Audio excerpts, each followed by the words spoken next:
Hello friends, happy life happy family. Without happy family बिना happy life नहीं हो सकती। क्योंकि हैप्पी लाइफ होगी, हैप्पी फैमिली होगी, तभी हैप्पी लाइफ होगी। आप मंदिर जाते हो, मस्जिद जाते हो, अच्छी बात है। दुआओं के लिए जाते हो, प्रार्थना के लिए जाते हो कि हमारा काम हो जाए। तो आपको मंदिर जाने की ज़रूरत नहीं है, क्योंकि घर एक मंदिर, घर ही हमारा मंदिर है। और हमारे घर में ही माता के रूप में, देवियों के रूप में 4 शक्ति है, नारी शक्ति है। और आप तो जानते हैं अपने मम्मी पापा ईश्वर के रूप में है, सबसे बड़े भगवान हम उन्हीं को मानते हैं। तो हमारे घर में 4 है ना, हमारी माता, हमारी बीवी, हमारी बहन और बेटी, ये 4 देवी है हमारे घर की। तो उन 4 को आप खुश रखोगे, उनके होठ पे हर हमें स्माइल रखोगे, वो जितनी खुश रहेगी उतनी दुआ आपको मिलेगी और वो दुआ आपके झोली में आएगी।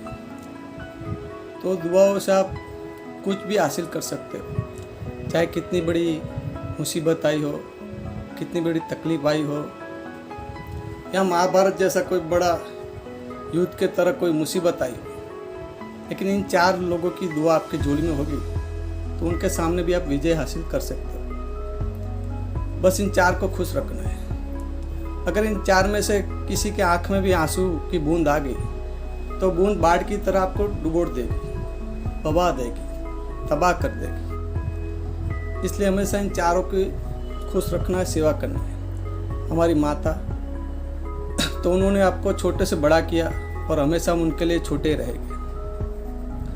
उन्होंने टाइम पे खाना नहीं खाया अगर आपको खिलाया होगा, वो रात भर जागी होगी और आपको सुलाया होगा, वो हमेशा आपकी चिंता करती है, उनकी जगह कोई नहीं ले सकता। दूसरे नंबर में हमारी बीबी आती है। तो वो अपना मायका छोड़ के, अपनों को छोड़ के पराये को अपना बनाने के लिए एक घर से दूसरे घर आती है।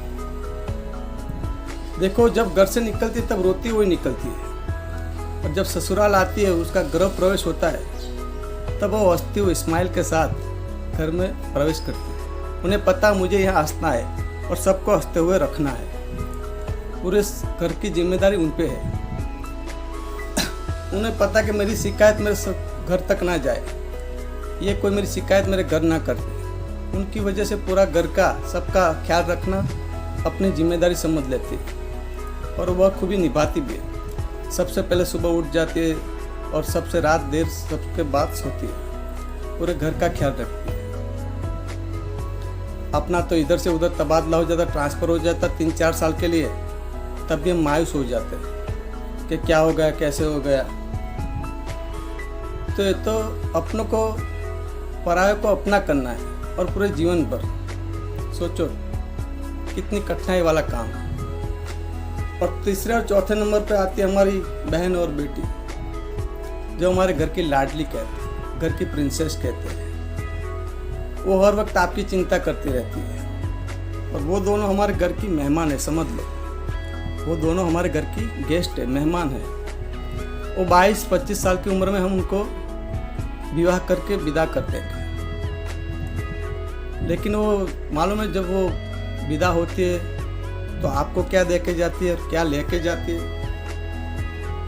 तो पहले तो क्या दे के जाती है वो मैं बताता हूँ। वो दोनों के दोनों जब विदा होती है तो अपने दोनों हाथ, कुमकुम वाले हाथ, अपनी दीवार पे, घर की दीवार पे ऐसे अपनी छाप छोड़ देती है और बोलती है, पिताजी आज से मैं आपकी सारी जायदाद से अपने को बेदखल करती हूँ। आज से आपकी सारी जायदाद आपके नाम।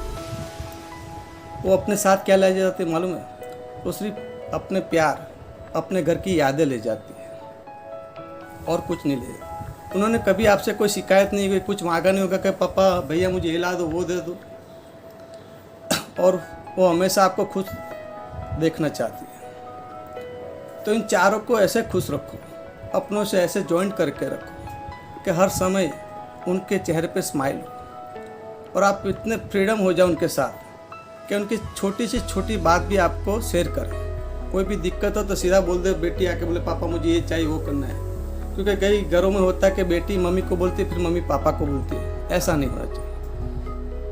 पूरे मेंबर्स आपके साथ ऐसे फ्रीडम होना चाहिए कि वो सीधे आपसे टच हो, आपसे बात करे पापा ये चाहिए, ये करना है, वो करना है। और वो भी जो सिफारिश करेगी, जो कुछ ख्वाहिश होगी वो आपकी पूरा कर सकोगे, ऐसी ही होगी।